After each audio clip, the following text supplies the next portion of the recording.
ہر پیر سے جمعرات اپنے پسندیدہ شو لائیو ود عادل شاہ زیب کو یوٹیوب پر دیکھنے کے لیے ڈان نیوز کے آفیشیل یوٹیوب چینل پر آئیں اور سبسکرائب کر کے بیل آئیکن بھی پریس کریں۔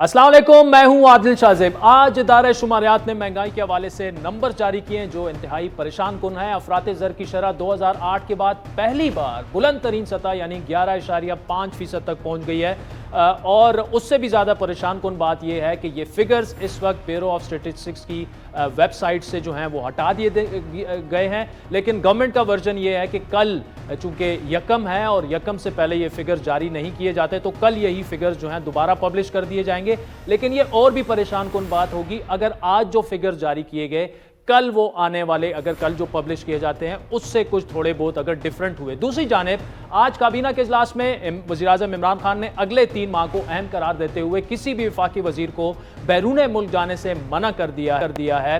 ساتھ ہی ساتھ ملک میں گیس کی قلت ہے، آپ سب اس سے گزر رہے ہوں گے۔ وزارت توانائی میں مسائل کم ہونے کا نام نہیں لے رہے۔ آج کابینہ کے اجلاس کے بعد وفاقی وزیر اطلاعات نے یہ بھی بتایا، کچھ ایک اور ٹاپک کی طرف اگر ہم بڑھیں کہ الیکشن ای وی ایم پر کرانا جو ہے وہ لازمی ہے، ورنہ حکومت الیکشن کمیشن کو فنڈز جاری نہیں کر سکے گی۔ اسی دوران گورنر پنجاب چودھری سرر کی ناراضی کی خبریں بھی سامنے آ رہی ہے۔ انہوں نے شکوہ کیا کہ انہیں پنجاب کا گورنر بنا کر سائیڈ لائن کر دیا گیا، ساتھ ہی انہوں نے عدلیہ اور پولیس میں اصلاحات نہ ہونے کا اعتراف بھی کیا۔ اور دوسری جانب صدر مملکت جناب ڈاکٹر عارف علوی نے بیٹے کی کاروباری سرگرمی کی تقریب میں شرکت کی، جس کے بعد مفادات کے تصادم کا سوال سوشل میڈیا پر کافی زیر بحث ہے۔ ان تمام معاملات پر بات کریں گے۔ ہمیں جوائن کیا ہے تحریک انصاف کے سینئر رہنما اور وفاقی وزیر سرور خان نے۔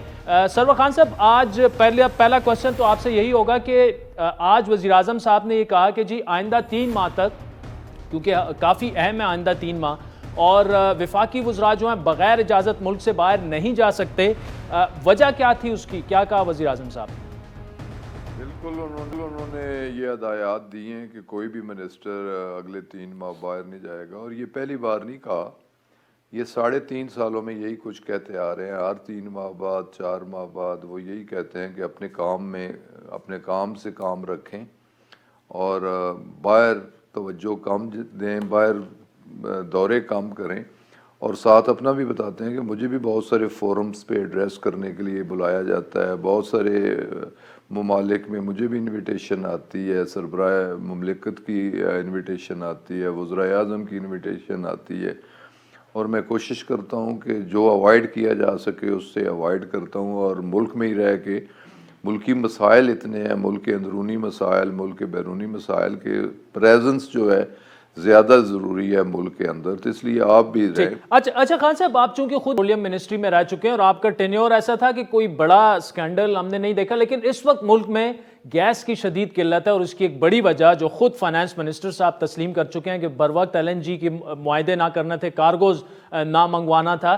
تو کیا وزیراعظم صاحب اس پر کنسرن ہے کہ جو انرجی سیکٹر میں مسائل ہمیں آ رہے ہیں اس کا ادراک بہت زیادہ ضروری ہے؟ دیکھیں، ساری دنیا میں انرجی کرائسس ہے، ساری دنیا میں تیل کی قیمتیں اوپر گئی ہیں، اور تیل کی قیمتوں کے ساتھ لنکڈ ہیں گیس کی قیمتیں، اور گیس ایک تو ہمارا ایگریمنٹ ہے قطر کے ساتھ جو کہ 15 سالہ ایگریمنٹ ہے، پچھلے دور حکومت میں ہوا، اور 2 ایگریمنٹس اور بھی ہیں کوئی 2-3 کمپنیز کے ساتھ جنہوں نے اس ایگریمنٹ کے مطابق اس پہ عمل درآمد نہیں کر سکے، ان کے خلاف بھی انسدادی کارروائی ہے، جو بھی کارروائی کی جا سکتی ہے کی جا رہی ہے۔ تو آن دی اسپاٹ بائنگ کی گئی ہے، اور اسپاٹ بائنگ پہ گیس مہنگی ہے، اور اس وجہ سے کچھ پرابلمز آئے ہیں، لیکن ایز سچ اسے سکینڈل کہنا کوئی ایز سچ سکینڈل نہیں ہے۔ یہ تو اوورآل کرائسس ہے، ساری دنیا میں کرائسس ہے، تیل گیس کی قیمتیں اوپر جا رہی ہیں، اور وہ کرائسس نہیں دیکھیں، خاصل سائڈ پہ رکھیے، مس مینجمنٹ تو ہے نا، کوتاہی تو ہوئی ہے۔ فائنانس منسٹر صاحب خود کہہ رہے ہیں کہ بر وقت اگر ہم فیصلے کر لیتے، سستی LNG ہم لے لیتے تو اس طرح کے کرائسس کا ہمیں سامنا نہ کرنا پڑتا۔ دیکھیں جی، مجھے کچھ اسپیسیفک نہیں پتہ کہ کب ہمیں بائنگ کرنی چاہیے تھی اور کب نہیں بائنگ کرنی چاہیے تھی، اور میں نے تو کوئی فائنانس منسٹر کا کوئی انٹرویو یا کوئی ان کی پریس بریفنگ نہیں سنی، اور کیبنٹ میں بھی انہوں نے کوئی ایسی میرے سامنے تو کم از کم کوئی ایسی بات نہیں کی، نہ ہی ایسی کوئی بات میرے علم میں ہے۔ اور بڑی ایفیشینٹ ٹیم ہے، نوجوان پیٹرولیم منسٹر ہے، پڑھا لکھا ہے، ذمہ دار ہے، ایک سیاسی گھرانے سے تعلق رکھتا ہے، تو میں نہیں سمجھتا کہ اسے کوئی ایسی کوئی اچھا خان صاحب، ایک تو انہوں نے ندیم ملک سائنس منسٹر صاحب نے انٹرویو دیا تھا، اس میں انہوں نے بات کی تھی۔ دوسرا ایک جو اہم ایشو ہے، آپ چونکہ ان وزراء میں سے ہیں جو کہ 2-3 دن اپنے حلقے میں عوام سے ڈائریکٹلی رابطے میں رہتے ہیں، مہنگائی بڑا اہم ایشو ہے۔ آج بھی جو بیورو آف اسٹیٹسٹکس کے فگر آئے ہیں 11.5 تک مہنگائی پہنچ چکی ہے، 3% اس میں اضافہ ہوا ہے، اور 2008 کے بعد سب سے زیادہ اس وقت جو مہنگائی ہے اس کی ریشو ہے۔ بطور سیاستدان آپ کتنے کنسرن ہیں، اور آپ کے وزیراعظم صاحب کتنے کنسرن ہیں؟ میجر کنسرن نہیں ہمارا یہ ہے اس وقت، مہنگائی ایک چیلنج ہے، مہنگائی یقیناً ہے، اور اس مہنگائی ہونے کی 2 وجوہات ہیں۔ ایک تو بین الاقوامی مارکیٹ میں تیل کی قیمتیں بہت بڑھنا، تیل کی قیمت اگر بڑھی ہے تو اس کے ساتھ ہی ساتھ گیس کی قیمت بڑھ گئی، گیس کی قیمت بڑھی ہے تو پھر اس سے بجلی کی قیمت بڑھ گئی، بجلی کی قیمت بڑھی تو کاسٹ آف پروڈکشن بڑھ گئی، تیل کی قیمت بڑھی تو ٹرانسپورٹیشن چارجز بڑھ گئے۔ تو مہنگائی کی بین الاقوامی وجوہات تو موجود ہیں، اور ساری دنیا مہنگائی کی لپیٹ میں، لیکن یہاں مہنگائی 2 طبقات، ایک تو وہ تنخواہ دار طبقہ، لو پیڈ امپلائی، جس کی کوئی سائیڈ انکم نہیں ہے، اور وہ میرا خیال ہے 10 سے 15% ہوں گے، اور وہ دیہڑی دار مزدور جس کی دیہڑی کے علاوہ کوئی انکم نہیں ہے۔ ان 2 سیکشنز جو ہیں یہ متاثر ضرور مہنگائی سے ہو رہے ہیں۔ تو باقی تو الحمدللہ مہنگائی کا اثر 70% عوام پہ تو نہیں ہے، 30% عوام پہ ضرور ہے، اور انہیں جو 30% ہے انہیں ٹارگیٹڈ سبسڈیز اور مختلف حوالوں سے انہیں فیسیلیٹیٹ کرنے کی کوشش کی جا رہی ہے۔ خان صاحب، معذرت کے ساتھ ہم بھی لوگوں سے جو آپ بھی ملتے رہتے ہیں، 60-70% جو لوگ ہیں، چاہے یہ سامنے ہمارے کیمرامین بیٹھے ہوئے ہیں یا ہمارے رپورٹرز ہیں، گلی محلے میں ہم جاتے ہیں، سارے مہنگائی، حتیٰ کہ جن کی 2-3 لاکھ تنخواہ بھی ہے وہ بھی سکویز ہو چکے ہیں۔ تو میرے خیال میں اگر یہ کہا جائے کہ صرف 30% لوگ جو ہیں مہنگائی سے متاثر ہیں، یہ تھوڑی سی زیادتی ہو جائے گی۔ میرے خیال میں ایک تو بڑا کلیئر سینسز موجود ہیں کہ اس ملک کی 60% آبادی دیہاتوں سے تعلق رکھتی ہے، دیہاتوں میں رہتی ہے، اور جو دیہات میں رہتا ہے وہ 1 ایکڑ زمین کا مالک ہے، وہ 12 ایکڑ زمین کا مالک ہے، وہ 25 ایکڑ زمین کا مالک ہے، وہ کاشتکاری سے وابستہ ہے، لائی سٹاک اس نے رکھا ہوا ہے، دودھ کا کام کرتا ہے، ڈیری کا کام ہے اس کا، پولٹری کا کام ہے اس کا۔ تو دیہاتوں میں تو کوئی مہنگائی نہیں، دیہاتوں میں تو الحمدللہ دیہاتوں میں خوشحالی ہے، کراپس کی پرائسز ٹھیک ہیں، کراپس کی پروڈکشن ٹھیک ہے۔ میں خود ایک دیہاتی بھی ہوں، ایک کاشتکار بھی ہوں، اور موسٹلی دیہاتی کانسٹیچوئنسی کو ریپرزینٹ کرتا ہوں۔ میرے پاس جو میں 2 دن دیتا ہوں، فل ڈیز دیتا ہوں، تو میرے پاس لوگ آتے ہیں روزگار کے لیے آتے ہیں کہ ہمیں ملازمت چاہیے، میرے پاس لوگ آتے ہیں ڈیولپمنٹ کے لیے، ہمیں پانی چاہیے، سیوریج چاہیے، ڈرینیج چاہیے، ہمیں سڑک چاہیے، ہمیں اسپتال چاہیے، ہمیں سکول چاہیے۔ تو ان چیزوں کے لیے لوگ آتے ہیں۔ کسی نے نہیں کہا کہ خدا نخواستہ مہنگائی سے میں بہت متاثر ہوں، میری مالی مدد کی جائے، مالی مدد کے لیے کوئی نہیں آتا، مہنگائی کا رونا کوئی نہیں روتا۔ ہاں مہنگائی میں نے ایڈمٹ کیا نا جی کہ 20-30% وہ طبقات، تنخواہ دار طبقہ جس کی لو پیڈ امپلائی، اور وہ دیہڑی دار مزدور، اور دیہڑی دار مزدور لو پیڈ امپلائی میں آپ کے میڈیا ریلیٹڈ کیمرہ مین بھی آ سکتا ہے، آپ کے لو پیڈ امپلائیز بھی آ سکتے ہیں، آپ کے جو اوپر لوگ بیٹھے ہیں وہ ٹھیک ٹھاک ان کی سیلریز ہیں، تو وہ تو ہر چیز افورڈ کر لیتے ہیں۔ تو 20 سے 30% ہے، اور زیادہ دیانتداری کے ساتھ کہہ رہا ہوں کہ زیادہ مہنگائی جو ہے وہ آپ نے کر دی ہے، میڈیا نے زیادہ مہنگائی، ہائی مہنگائی کہہ کے، تو بس جب بندہ ایک فیلنگ ہے، ہائے سردی آ گئی تو وہ پھر ٹھنڈ بندہ محسوس کرنے لگ جاتا ہے، ہائے بہت گرمی ہے پھر گرمی بندہ محسوس کرنا شروع کر دیتا ہے۔ تو وہ آپ نے نا اتنی ہیمرنگ کی کہ ہائے مہنگائی، تو بس ہر بندہ کہتا ہے کہ مہنگائی. اچھا خان صاحب، میڈیا کے سامنے، میرے سامنے بیورو آف اسٹیٹسٹکس کے آج کے جو فگرز پڑے ہوئے ہیں اس کو دیکھ کے تو میں پریشان ہوں. تو میں اگر مہنگائی ایز اے جرنلسٹ نہ کروں تو پھر کیا کروں؟ ان کے آپ کہہ رہے ہیں دیہاتوں میں مہنگائی نہیں ہے، ان کے مطابق رورل انفلیشن اس میں 11% ایئر آن ایئر جو ہے وہ اضافہ ہوا ہے. اب جو ہمارے سامنے فگرز آتے ہیں میں تو وہ آپ کے سامنے رکھ رہا ہوں. جو بھی فگرز ہیں، اسٹیٹسٹکس ہیں، بس بدقسمتی سے میں کہوں گا کہ میں تو اس نمبروں کے گورکھ دندے میں پڑنا بھی نہیں چاہتا، اور میں سمجھتا ہوں کہ کوئی کریڈیبل فگرز نہیں ہوتی ہیں، اور اس سے بس ایک کوئی چیز کو نیگیٹو آ جائے تو اسے لے کے تو پھر اس پہ زیادہ بات کی بیورو آف جاتی ہے. اسٹیٹسٹکس کے کریڈیبل فگرز دیہاتوں میں ہوتے ہیں میں خان کم صاحب، از کم، میں خود سرکاری. دیہاتی آدمی ہوں، گاؤں کے رہنے والا ہوں، خود کاشتکار ہوں، دیہاتی کانسٹیچوئنسیز کو ریپرزینٹ کرتا ہوں. اربن کانسٹیچوئنسی بھی ہے، اربن ایریاز میں جیسے میں نے کہا تنخواہ دار طبقہ کے لیے مسائل ہیں، دیہڑی دار مزدور کے لیے مسائل ہیں، ریڑھی والے کے لیے کوئی مسئلہ نہیں، دکاندار کے لیے کوئی مسئلہ نہیں، رکشہ چلانے والے کے لیے کوئی مسئلہ نہیں، ٹیکسی باس ٹرک چلانے والے کے لیے کوئی مسئلہ نہیں، انڈسٹری والا کمار ہے اس کے لیے کوئی مسئلہ نہیں. پروڈکشن بڑھ رہی ہے، ایکسپورٹ بڑھ رہی ہے، روزگار بڑھ رہا ہے، یہ سارے پازیٹیو سگنلز بھی ہیں. تو ایک نیگیٹو سائٹ ہے، اور وہ بین الاقوامی قیمتوں کی وجہ سے اور ڈالر اوپر جانے کی وجہ سے، روپیز کی قدر میں کمی ہونے کی وجہ سے مسائل ضرور ہیں، لیکن ساری توجہ اب مہنگائی پہ اور اپنی کرنسی کو چلیں مضبوط غلام کرنے صاحب، پہ خان صاحب تھینک یو. مہنگائی پہ تو آپ کے جوابات ہم نے سن لیے، کچھ سیاسی گفتگو آپ سے کریں گے ایک بریک کے بعد.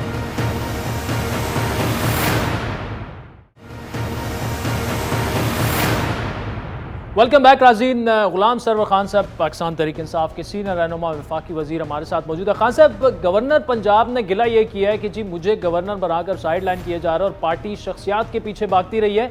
ناراض لگ رہے ہیں یا واقعی انہیں سائیڈ لائن کر دیا گیا؟ گورنر ہونا بڑے اعزاز کی بات ہے، اور گورنر پنجاب کا ہونا بڑے اعزاز کی بات ہے.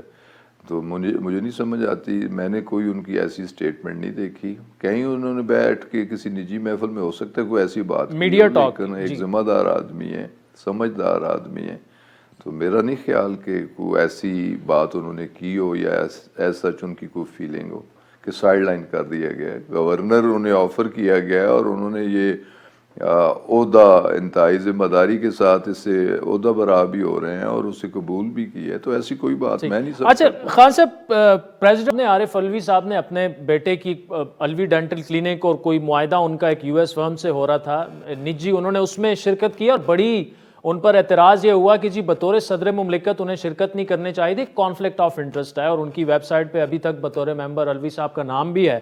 انہیں ایسا نہیں کرنا چاہیے تھا. میرے خیال میں تو کل میں بھی کراچی تھا، اور ہم نے انہیں انوائٹ کیا تھا ASF کے پاسنگ آؤٹ پریڈ میں، وہ ایز اے چیف گیسٹ تشریف لائے تھے، اور انہوں نے کافی وقت بھی ہمیں دیا، انہوں نے ایڈریس بھی کیا، بڑے خوشگوار موڈ میں بھی تھے. تو اگر بیٹے نے کوئی بزنس اسٹیبلش کیا ہے تو بیٹے کے بزنس میں جاننا میرے خیال میں کوئی as such conflict of interest بھی نہیں ہے، اور میرے علم میں بھی نہیں ہے. یہ خبر میں آپ سے سن رہا ہوں. سیم پیج قائم ہے یا وہ صفحہ جو ہے مستقل پھٹ چکا ہے؟ جو ڈسٹ اٹھی تھی وہ سیٹل ہو رہی ہے اور آلموسٹ ہو گئی ہے.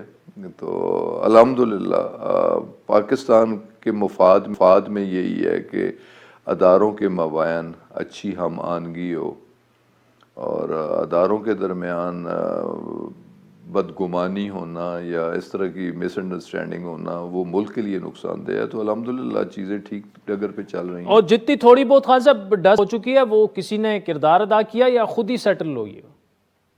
پاکستان نے کردار ادا کیا ہے. انسٹیٹیوشنز بھی چاہتے ہیں کہ پاکستان اداروں کے مابین ہم آہنگی وقت کی ضرورت ہے، پاکستان کی ضرورت ہے.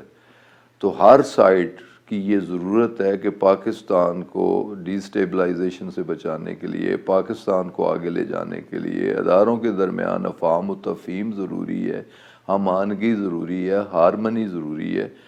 یہ نہیں ہے کہ جس طرح پچھلی حکومتوں میں ہر ادارے کے ساتھ کنفرنٹ کرنا اور ہر ادارے کو نیچا دکھانے کی کوشش کرنا، یہ چیز اب نہیں ہے.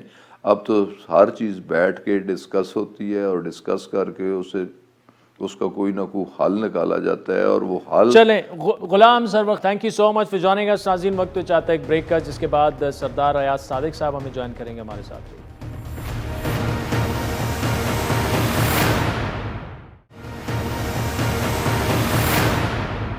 ویلکم بیک ناظرین. آج اسلام آباد ہائی کورٹ میں سابق چیف جسٹس ثاقب نثار سے متعلق گلگت بلتستان کے سابق چیف جج رانا شمیم کے مبینہ بیان حلفی پر توہین عدالت کیس کی سماعت ہوئی، جہاں اس کیس میں ایک دم ٹوسٹ آیا جب رانا شمیم نے عدالت میں یہ کہہ کر سب کو حیران کر دیا کہ انہوں نے کسی اخبار کو کوئی بیان حلفی نہیں دیا، ان کا یہ بیان سیلڈ تھا جو پتہ نہیں کیسے افشا ہو گیا. عدالت کے کہنے پر سابق چیف جج نے جب وہ روسٹرم پر آئے تو جج نے استفسار کیا کہ کیا آپ نے شو کاز نوٹس کا جواب دیا. اس پر رانا شمیم نے عدالت میں انکشاف کیا کہ انہوں نے ابھی تک اپنا بیان حلفی بھی نہیں دیکھا.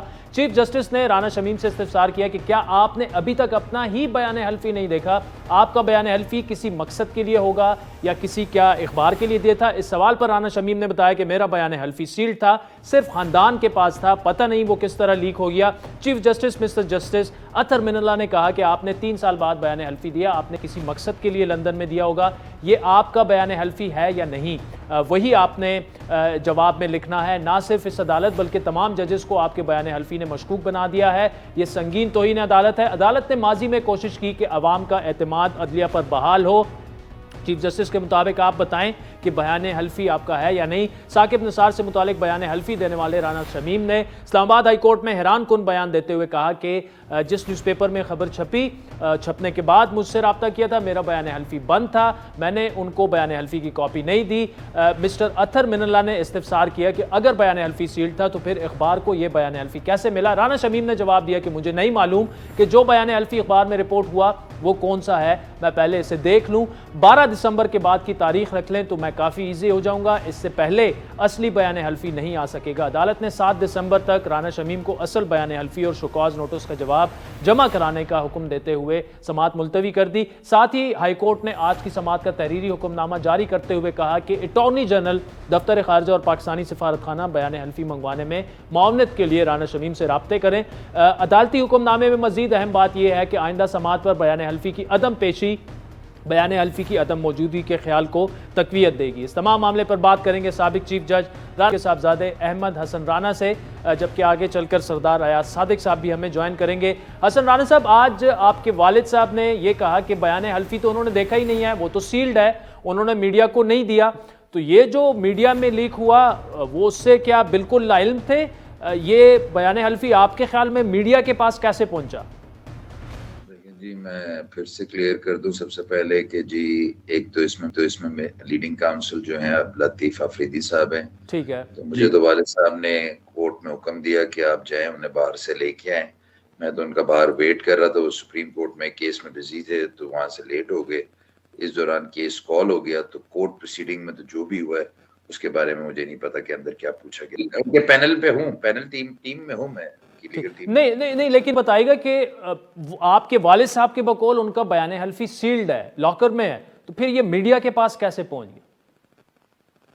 انہوں نے یہ کہیں سبمٹ نہیں کرایا یہ ایفیڈیوٹ. یہ اگر لیک ہوا ہے تو نوٹری پبلک آفس یو کے سے لیک ہوا ہے موسٹ پروبیبلی، وہاں سے اس کی کاپی لیک ہوئی ہے. کیونکہ دیکھیں اس کی کاپی لیک ہوئی ہے، وہ اتنی کلیئر کاپی نہیں ہے، اس کا پرنٹ آپ نکالیں تو واٹس ایپ کاپی ہے، تو وہ واٹس ایپ پرنٹ کسی نے دیا نہیں. دیکھیں انہوں نے جو کچھ کہا بیان میں بہت بڑا سوالیہ نشان ہے، بڑے سنجیدہ الزامات انہوں نے ثاقب نثار صاحب کے بارے میں لگائے ہیں، تو اس پر تھوڑی سی کلیئرٹی آپ کو بھی ہونی چاہیے کہ کیا جوابات دینے.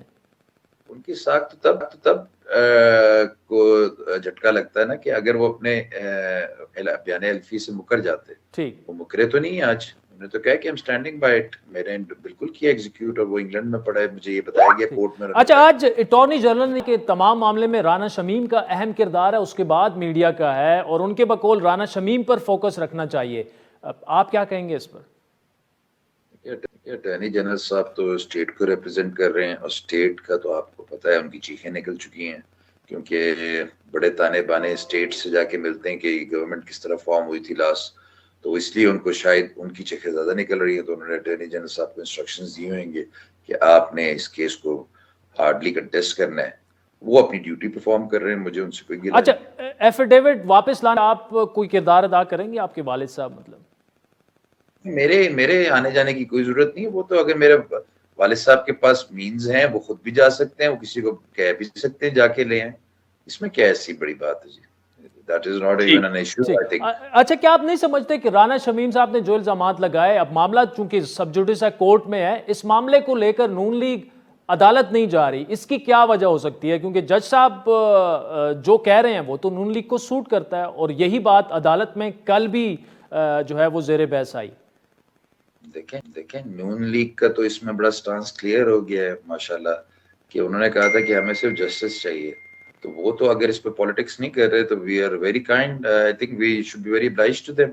تھینک یو کہ انہوں نے اس پہ پالیٹکس نہیں کیا, کیونکہ اگر پالیٹکس کرتے تو اس کو آپ لوگ دوسرا رنگ دے رہے ہوتے.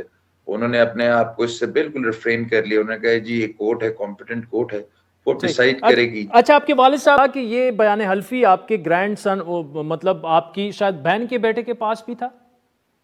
یہ میرے بڑے سب سے بڑی بہن ہے, ان کے بیٹے ہیں بیرسٹر بن رہے ہیں, شام سندھو صاحب, انہوں نے دیکھا ہے.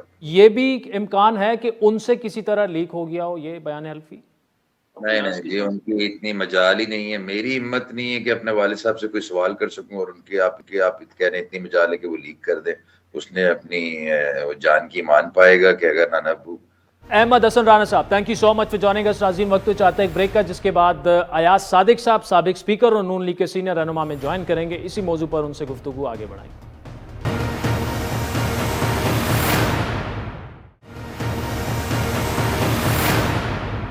ویلکم بیک ناظرین. سردار ایاز صادق صاحب سابق اسپیکر اور نون لیگ کے سینئر رہنما ہمارے ساتھ موجود ہیں. سردار صاحب, ثاقب نثار صاحب کی جو آڈیو آئی, پھر اس کے بعد رانا شمیم صاحب کا بیان حلفی, لیکن جو معزز عدالت بار بار سوال اٹھا رہی ہے کہ جن کے بارے میں بیان حلفی ہے, جو متاثرہ فریق ہے یعنی نون لیگ, وہ انٹرسٹڈ ہی نہیں ہے, کیوں وہ عدالت میں لے کر اس کو نہیں آتے؟ کیا وجہ ہے سر؟ اچھی بات کی آنریبل اطہر من اللہ صاحب نے. ان کو یہ چاہیے کہ جب یہ کیس سن رہے ہیں تو جن کے بارے میں ان کو بھی نوٹس کر دیں.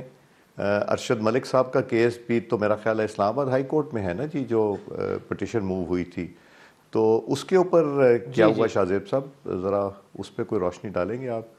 تو اس پہ بھی یہ میرا خیال ہے ان کو اب چاہیے کہ نوٹس کر دیں.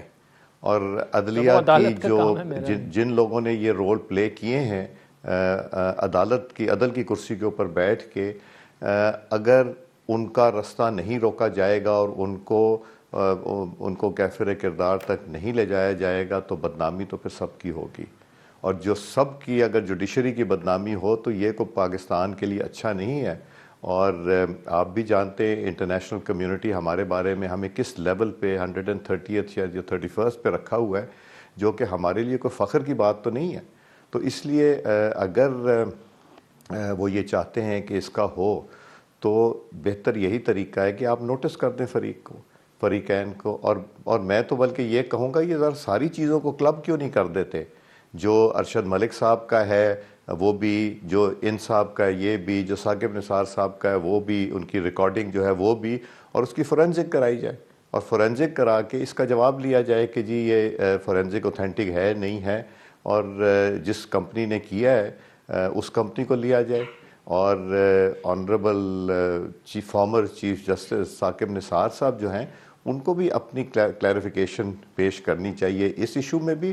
اور وہ جو ڈیم کے پیسے تھے وہ کدھر گئے, ذرا اس کے بارے میں بھی کبھی کوئی پروگرام آپ بھی کر لیجئے گا کہ وہ کدھر گئے, کہاں استعمال ہوئے, کتنی دیر بغیر انٹرسٹ رہے, کس بینک پہ رہے, کیا ہوا. یہ ذرا بہت سے سوالات ہیں جو کہ اٹھتے ہیں, اور یہ پہلے سوالات نہیں ہیں جو محترم ثاقب نثار صاحب کے حوالے سے ہیں, بے شمار ہیں. پی کے ایل آئی کا ڈیمیج ہے, اور مجھے یاد ہے ایک میں نے ان کی ویڈیو دیکھی تھی جس میں کہتے تھے کہ آئی ایم دا لا. اللہ تعالیٰ معاف کرے, سوائے اللہ تعالیٰ کے یہ اختیار شاید کسی کے پاس بھی نہیں ہے کہ جو سارا اومنی پوٹنٹ ہے, جو اختیار اللہ تعالیٰ کا ہے وہ تو انسان کے ہاتھ میں نہیں ہوتا. سو اللہ تعالیٰ معاف کرے, برے وقت سے سب کو بچائے, مگر اس کا جواب دے دینا چاہیے اس کا عدالت میں آ کے. اور میں تو یہ کہوں گا کہ سارے ان کو اسلام آباد ہائی کورٹ کو کلب کر دینے چاہیے یہ, اور پھر ایک ایک کریں, بیکاز فریقین تو دیکھیں بار بار آ کے فریق کون بن رہا ہے, بار بار آ کے کس کا ذکر ہو رہا ہے, کس کا نام لیا جا رہا ہے, محمد نواز شریف صاحب کا, مریم نواز صاحبہ کا, اور اپوزیشن کے سینئر لیڈرز کا, انہی کا ذکر ہو رہا ہے نا جی بار بار. تو اس لیے آئی تھنک یہ لازم ہے ان کے اوپر. سو موٹو ہماری آنریبل سپریم کورٹ کتنے ایشوز پہ لے لیتی ہے, یہ گرا دو اور یہ عمران خان کے بنی گالا کے گھر کو جو ہے اس کو ریگولرائز کرا دو, اور جتنے چھوٹے چھوٹے گھر ہیں 2-2 4-4 مرلے کے ان کو گرا دو. تو پھر مطلب they are a dozen controversies جو کہ ثاقب نثار صاحب کے ساتھ ریلیٹڈ ہیں, ان کو یہ اپنی چیزیں کلیریفائی اب کرنی چاہیے. ٹھیک. اچھا سردار صاحب, اپوزیشن کی سیاست کی بات کرتے ہیں. نون لیگ کا کل بڑا اہم اجلاس ہوا, 6 دسمبر کو پی ڈی ایم کا اجلاس ہونا ہے, جس میں لانگ مارچ کے علاوہ بھی شاید اتفاق رائے اگر ہوا تو استعفوں پر بھی بات جائی جا سکتی ہے. اب مولانا صاحب چاہ رہے ہیں کہ استعفے بھی دے دیے جائیں. نون لیگ کی کیا پالیسی ہے؟ کیا ابھی تک کچھ ذہن بنا آپ کا کہ وے فارورڈ کیا ہوگا؟ دیکھیں وہ ابھی مناسب نہیں ہے کہ اس وقت ڈسکلوز کیا جائے, بیکاز جو ہماری انٹرنل میٹنگ ہوئی وہ کافی تفصیلی ایک میٹنگ ہوئی, اور سارے ایشوز کو ہر ممبر نے اس کے اوپر اپنی رائے دی, لیڈرشپ نے اپنی, اور لیڈرشپ نے جو رائے ممبران نے دی اس کو ایکسیپٹ کیا اور اس کو رد نہیں کیا, جس میں شہباز شریف صاحب بھی ہیں, میاں محمد نواز شریف صاحب بھی ہیں. انہوں نے کہا ٹھیک ہے, اگر سب کی یہ رائے ہے تو پھر میں بھی اسی رائے کے ساتھ جاؤں گا. اور وہ ابھی پری میچور اس لیے ہوگا کہ ابھی ہم نے مولانا صاحب کو یہ کنوے بھی کرنا ہے, اور پھر پی ڈی ایم کی میٹنگ میں ہی جو ڈسکشن ہوگی اس سے ہوگا. مگر ہماری پارٹی کا کیا موقف ہے وہ ہم نے انشاءاللہ ان کو کنوے بھی ہو جائے گا, اور پی ڈی ایم کی میٹنگ. اچھا ایاز صادق صاحب, آپ ذاتی طور پر کیا سمجھتے ہیں کہ اپوزیشن کو پارلیمان کے اندر رہ کر عدم اعتماد پر جانا چاہیے یا سڑکوں پر فیصلے ہوں؟ اب سینٹ میں تو آپ لوگوں کے پاس, اپوزیشن کے پاس اکثریت ہے, پیپلز پارٹی کے ساتھ مل کر آپ سنجرانی کے خلاف عدم اعتماد بھی لا سکتے ہیں. دیکھیں, ایک تو میں اپنی رائے آپ کو دے سکتا ہوں. ایک تو ہمیں سڑکوں کے آ کے لوگوں کو اویئرنیس کرنی ہے. ہم حلقے میں جاتے ہیں تو ہمیں وہ لوگ جنہوں نے پی ٹی آئی کو ووٹ دیا وہ کہتے ہیں جی زندگی کی سب سے بڑی غلطی ہو گئی, جان کدوں چھڑاؤ گے. تو ہم ان سے یہی کہتے ہیں کہ ایک تو ہم پہلے کہتے تھے کہ اور بھگتو, مگر اب ہم یہ کہتے ہیں کہ بس اللہ تعالیٰ بہتر کرے گا, انشاءاللہ ہم چلیں گے, ہم نکلیں گے, آپ بھی چلنے والے بنے. ایک تو ہم موومنٹ بھی, میرے رائے میں ہمیں سارے شہروں میں مہنگائی کے خلاف, اس گورنمنٹ کے خلاف, جو آئی ایم ایف کی پالیسی انہوں نے اڈاپٹ کی ہے, جو اسٹیٹ بینک کو جتنی انہوں نے پروٹیکشن دی ہے, ان چیزوں کے خلاف ہمیں احتجاج کرنا چاہیے. ہم احتجاج بھی کریں, پرامن احتجاج آبویسلی کریں, اور پھر الٹیمیٹلی میرا یہ خیال, میری سوچ یہی ہوگی کہ ہمیں کوئی نہ کوئی فارم میں ایک مارچ اسلام آباد کی طرف بھی کرنی چاہیے. لوگوں کے پاس 3 وقت کی روٹی نہیں ہے, لوگوں کے پاس بجلی گیس کے بل دینے کے پیسے نہیں, لوگوں کو بچوں کی اسکول کی فیسیں نہیں دے سکتے, اور انہوں نے اس حد تک لے آئے ہیں جب کہ لوگ, اور دیکھیں کتنا دیدہ دلیری سے اس حکومت نے اناؤنس کیا کہ 30 روپے ہم بڑھائیں گے, اور ہم اگلے 4 مہینوں میں یہ 30 روپے بڑھا دیں گے یا 3 مہینے میں بڑھا دیں گے. کتنا دیدہ دلیری سے انہوں نے یہ بات کی, اور کتنے فخر سے یہ بات کی پیٹرول کی قیمتوں کے, اسی طرح بجلی کی قیمتوں کا. سو یہ کہاں جا کے رکیں گے؟ اللہ کرے کہ جو لوگ ان کو سپورٹ کرتے ہیں ان کو بھی نصیحت آئے, اور ان کو بھی ذہن میں یہ آئے کہ یہ ایکسپیریمنٹ فیل ہو گیا, اور یہ جتنے ہائیبرڈ ایکسپیریمنٹ ہوئے یہ کبھی بھی نہیں چلے. پاکستان کی تاریخ اٹھا کے دیکھ لیں, ہم اسی ایک نام اس کا کچھ اور ہوتا ہے, مگر جو ایکسپیریمنٹ ہوتا ہے اس کا ہمیں نقصان ہوا ہے, اور پاکستان کو نقصان ہوا ہے. سو یہ چیزیں اگر نہ رکیں تو پھر اللہ تعالیٰ بس رحم کرے ہمارے ملک کے اوپر, ہمیں کوئی رستہ نکالنا ہی پڑے گا. ٹھیک, چلیں سردار ایاز صادق صاحب, thank you so much for joining us. ناظرین, آج کے پروگرام پر آپ کے فیڈ بیک کے منتظر رہیں گے. ہمارا ٹویٹر ہینڈل ہے @عادل شاہ زیب. مجھے میری ٹیم سے اجازت دیجیے. خدا حافظ.